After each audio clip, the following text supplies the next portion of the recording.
the sound of dominoes.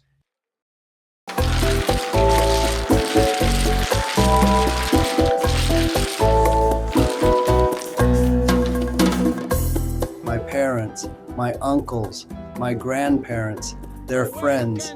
Domino Day was almost like a religion, a moment when family, neighbors, and the people closest to us would gather simply to share time together.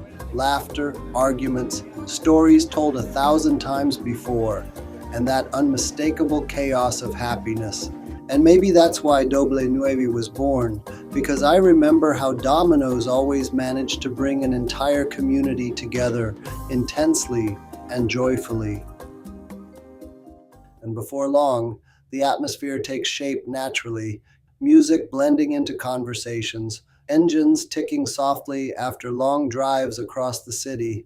Some visitors wandered through the lineup of cars, stopping every few minutes to admire details, ask questions, and take photos beside the models that caught their attention the most, because every car carried its own personality, its own history, its own presence within the night, and even the kids found their own way to become part of the evening.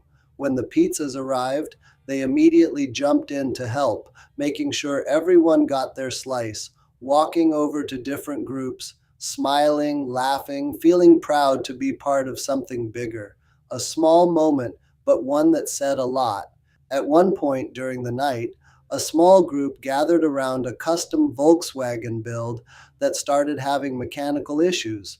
Some brought tools, others just stood around trying to figure things out together. And honestly, that's a pretty normal part of this community. Someone always ends up helping.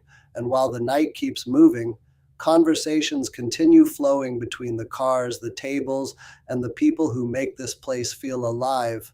No pressure, no rush, just people genuinely enjoying being together.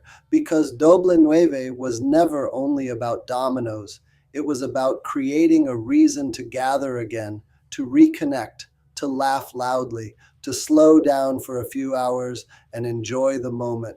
And somewhere between workshop lights, air-cooled engines, late-night conversations, and the energy of an entire community sharing the same space, the night becomes something bigger than an event. It becomes a memory,